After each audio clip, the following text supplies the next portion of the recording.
Y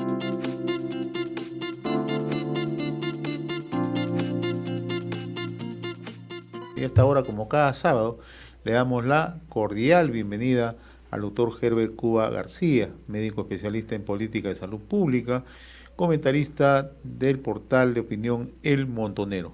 Mi estimado doctor Cuba, qué gusto saludarlo. Como siempre, cada sábado Buenos días. tenemos la satisfacción de conversar con usted. Bien, y ahora con mayor razón, ¿no? Porque acaba de publicar un artículo reciente en El Montonero, ¿no? Que dirige nuestro buen amigo Víctor Andrés Ponce Pérez, ¿no? Donde dice el cambio de gabinete y la nueva realidad, un giro ideológico desde la izquierda hacia la centro derecha, ¿no? Y entonces esta es una interpretación que de una u otra manera merece que la opinión pública conozca cuál es justamente ese giro y cómo ese giro puede influenciar sobre todo en el sector salud en plena pandemia, ¿no? Sí, en realidad el análisis parte precisamente de algunos de los problemas que ha enfrentado el presidente Vizcarra y el gabinete Ceballos para enfrentar la falta de liderazgo frente al Congreso de la República. Como todos sabemos, en las últimas semanas el Congreso de la República ha cobrado cada vez mayor protagonismo, primero porque no ha podido el Ejecutivo infundirle ánimos al Congreso para hacer las reformas constitucionales de la inmunidad parlamentaria, que luego se transformó en la inmunidad para todos. Luego tampoco pudo hacer lo propio con el intento de que no postulen aquellos que tienen sentencias en primera instancia en los cargos de elección popular, y eso, como es natural, le ha restado el equilibrio que existía entre el Poder Ejecutivo y el Poder Legislativo. Y en un intento de salir ya, porque ya convocó a elecciones, se requiere también un gabinete de salida, y en esa circunstancia se ha agregado un nuevo componente a todo esto, que es la neutralidad que debe tener el aparato del Estado en el proceso electoral que se viene. Entonces, ante tres problemas grandes que tenía que enfrentar, que es el de base, el fundamental, la pandemia, luego la reactivación económica y la neutralidad en el proceso electoral, necesitaba una cara nueva en modo indiscutible, porque todo ese paquete de tres aspectos esenciales que necesita el país requiere volver a lo que se llama el principio de colaboración de poderes. Pero aquí hay algo inconveniente. No hay un partido mayoritario que esté en el Congreso con el cual políticamente se pueda conversar y llegar a acuerdos de gobernabilidad. El Congreso tiene una minorías dispersas, que son 9 bancadas que tienen que ponerse de acuerdo para lograr una colaboración de poderes, y eso es muy complicado. Por eso es que creo yo que ha habido la necesidad de poner a alguien con experiencia que pueda asegurar esto a futuro. Sin embargo, y aquí quiero hacer tiene que cambiar una serie de aspectos para poder lograr ese principio de colaboración de poderes, porque cuando el presidente de la República convocó al Consejo de Estado, incluyó en esta convocatoria, ¿no?, acudió también el presidente del Congreso, inclusive el presidente sacó un comunicado público en el cual el Consejo de Estado se había comprometido a aprobar tal ley, tal reforma constitucional, que era el tema de impedimento a las elecciones de los que tenían sentencia en primera instancia, y la segunda dijo que se iba a discutir el tema de la inmunidad, pero al final no logró ni eso. Ese comunicado del Consejo de Estado no se cumplió. Ahora, entonces, en esas circunstancias creo que el cambio era inevitable, ¿no? Ahora, doctor Jerez Cuba, yo quiero trasladar justamente al análisis que usted nos explica al terreno estrictamente del sector salud, ¿no? porque para nadie era ajeno que el ministro saliente, el doctor Víctor Zamora, era una persona que venía de las canteras de la izquierda, específicamente del Frente Amplio, ¿no? Y que habría establecido un entorno paralelo en el sector salud, en la toma de decisiones, ¿no? Incluso se hablaba que las decisiones las adoptaban el grupo de consejeros muy cercanos al exministro Zamora, y por lo tanto el protagonismo o la capacidad de decisión de los funcionarios de carrera o los funcionarios en el momento en el sector salud era opacado, no tomaban decisiones, para decirlo de manera muy puntual. Se lo pregunto porque la doctora Macetti va a tener que hacer cambios obligados en los próximos días, va a tener que desmontar ese aparato que gestó el ministro Zamora, que era infranqueable, de acuerdo a las informaciones que se conocen. Mire, una es la agenda que el país necesita y que es tal como usted señala, pues tendría que tener una agenda clara para poder desmontar todo ese aparato que se había formado en el Ministerio de Salud. Otra es que tenga la posibilidad de hacerlo. Y aquí quiero expresarme por el origen. No se olvide usted que la ex ministra Macetti casi ha colaborado desde el inicio de la lucha contra la pandemia con el ministro Zamora, y en consecuencia el comando COVID, como todos sabemos, cobró una relevancia nacional porque centralizó las decisiones que se tomaban a nivel nacional en el comando COVID, sobrepasando inclusive las atribuciones de los gobernadores regionales, a tal punto que designó funcionarios COVID en las regiones, con alguna protesta de algunos gobiernos regionales, incluso por escrito. Entonces, este comando COVID es parte de todo este aparato que tiene el Ministerio de Salud formado. En consecuencia, la tarea que ella tiene al interior puede tener tres escenarios. Un primer escenario es que haga pues como se dice, una unidad con el presidente del Consejo de Ministros y le den una orientación ideológica tal como tiene el presidente del Consejo de Ministros. Y ahí, en ese sentido, sería el tema de la poda que usted plantea de los funcionarios paralelos que existen en el Ministerio de Salud. La otra es que haga una pequeña resistencia interna con los funcionarios que ya conoce, con lo que ha trabajado durante la pandemia, y en consecuencia pues, que se sienta cómodo con estos grupos que ha presentado, que tiene el Ministerio de Salud, y los cambios sean, y se quede en el cargo, y se queden todos y trabaje con el mismo equipo, porque con la idea de que en pandemia no es bueno cambiar funcionarios. Y la tercera es que haga por aquí y por ahí algunos cambios. De repente el comando COVID lo rediseñe, lo cambie, pero sea algo más que todo para ella no perder el poder que tiene con un gobierno paralelo dentro del Ministerio de Salud. Sin embargo, el Ministerio de Salud, como usted lo ha señalado, tiene un juego propio. ¿Por qué tiene un juego propio? Porque es la pandemia y uno de los elementos centrales de esta etapa del país, y en consecuencia el poder que tiene el Ministerio de Salud no solamente para combatir la pandemia, sino también para propiciar la reactivación económica. Para la toma de decisiones.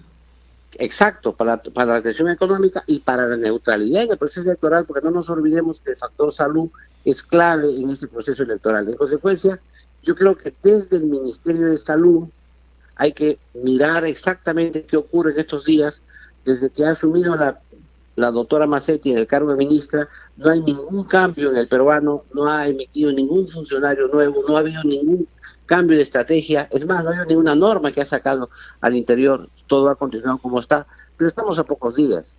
En consecuencia, yo creo que, dada la altísima responsabilidad que tiene el Ministerio de Salud ahora en este proceso, en estos tres temas que hemos conversado, entonces yo creo que es necesario mirar con detenimiento lo que ocurre, pero adicionalmente también dentro de la agenda que había en el gobierno del gabinete de Ceballos, era que aprovechando la pandemia podemos hacer una reforma del Estado, hacer lo que se llamaba la reforma política. Entonces, ahí se planteaba reforma política, reforma del laboral, reforma de la salud y reforma de pensiones y todas las reformas que se podían hacer con el manto y el paraguas de la lucha contra la pandemia. Entonces, esa agenda también tiene que mirarse con detenimiento, porque ningún gobierno hace pues una reforma en su año de salida.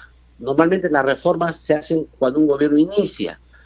Y en segundo lugar, también las reformas pueden generar niveles de inestabilidad, niveles de discusión, que de repente pueden poner en riesgo el proceso electoral. En consecuencia, lo que necesitamos es un gobierno predecible, un gobierno tranquilo, un gobierno que administre el Estado, porque estamos en un gobierno de salida, y más bien se enfoque en los problemas cotidianos de la gente, como es la lucha contra la pandemia, como es fortalecer la reactivación económica, y lo más importante de todo esto es darle transparencia a las elecciones, no cambiar reglas de juego en el camino, y hacer que todos participen y que gane el mejor en el año 2020. Y esa misma transparencia habría que darla en el sector salud, ¿no? Porque ya estamos viendo cómo es que se están poniendo en cuestión la información que habitualmente conocemos, ¿no? Incluso la propia doctora Mazzetti ha dicho que la información, la sala situacional, va a tener otros elementos para que la población esté plenamente enterada. Le hago esta precisión por una razón, ¿no? En ese mismo nivel de transparencia no valen justamente los asesores en la sombra, ¿no? Exacto. Aquí hay algunos aspectos que tiene que enfrentar la ministra Pilar Mazzetti bajo el esquema que le he planteado anteriormente en esos escenarios. Pero hay un reclamo, y el principal reclamo médicos, que tiene, ¿no?, es de los médicos. Así es. El segundo reclamo que tiene es el reclamo de la población que quiere sincerar cifras de la pandemia. La tercera es sincerar el suministro, porque hasta la fecha no se sabe con exactitud cuál es la brecha de necesidades en oxígeno medicinal, por ejemplo, ¿no? No se sabe cuánto de oxígeno se necesita y cuánto se tiene. Entonces, ahí hay un problema, que se sincere la cifra de adquisiciones de equipos, insumos, medicamentos.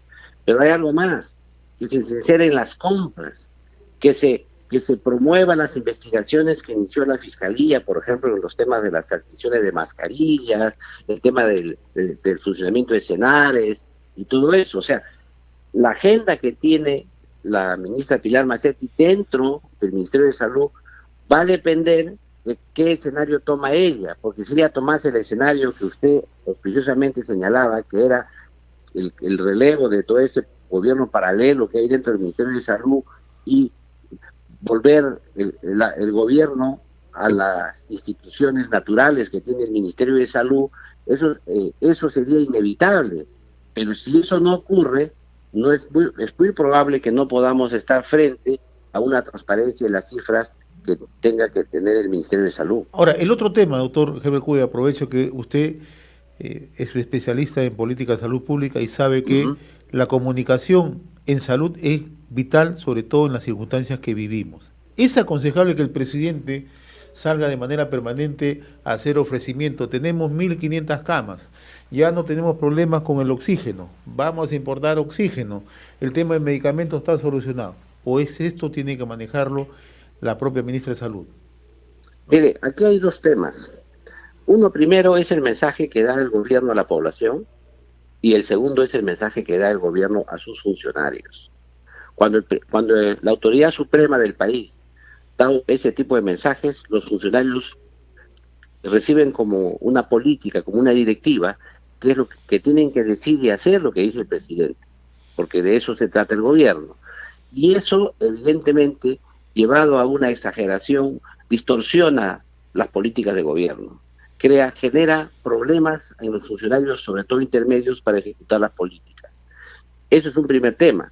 Y el segundo tema que trae esta exposición es que la población pierde credibilidad en el gobierno, porque el espacio de tiempo entre lo que dice un presidente y que esto se ejecute de modo operativo en el nivel local es largo.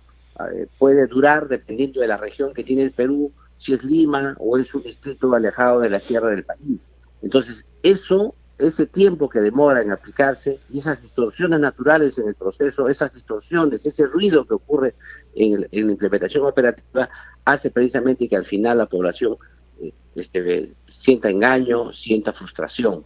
Yo creo que es bueno que el presidente intervenga, pero el exceso de exposición genera este tipo de distorsiones, sobre todo cuando no son temas estratégicos, cuando se refiere a temas casi muy operativos, como el número de camas, el número de medicamentos, como inclusive en cierto momento, con el concurso de la propia ministra Pilar Macetti, señaló hasta los medicamentos que deberían usarse en los protocolos que tienen los diversos hospitales del país, en una conferencia de prensa. Entonces yo creo que esos son los temas que se tendrían que reajustar, pero yo me temo que va a ser complicado eso, porque eso es un estilo de gobierno que tiene el presidente, que es el estilo que tiene que estar en la foto en todas las actividades que existen en el país. Entonces eso va a ser bien complicado porque es su estilo de gobierno. Sin embargo, el escenario que tiene, no solamente hablo del sector salud, tiene que desaparecer, debería, en todo caso, desaparecer todas esas comisiones, comités, grupos de trabajo, consultores, asesores, esos grupos que ha creado temporales que hacen un gobierno paralelo a las instituciones naturales que tiene el Estado en la constitución política. Debería ocurrir eso. No sé si el premier cateriano tenga esa fortaleza para hacerlo, pero además tiene que tener en cuenta también el tema normativo. También hay una costumbre ya que por decreto de urgencia casi sale en modo permanente normas que regulan la vida. Claro que tienen el argumento de que por ahí van a dar un poco de plata aquí, un poco de plata allá, entonces es un decreto de urgencia, pero no es verdad que eso sea siempre así. Hay que tomar en cuenta que los decretos de urgencia están muy bien acotados en la Constitución y no se puede dar la impresión ante la población que hay una competencia, que compiten el Poder Legislativo con el Poder Ejecutivo en quién va a dar más normas a favor del pueblo, porque finalmente vamos a destruir la República con ese tipo de competencias que además estarían reñidas con la propia Constitución política. Muy bien, doctor Herbert Cuba, como siempre muy reconocido por esta comunicación, cada sábado con RCR, Red de Comunicación Regional. Muy agradecido de nuestra parte, un fuerte abrazo. Muy agradecido y un saludo una vez más a todos los peruanos.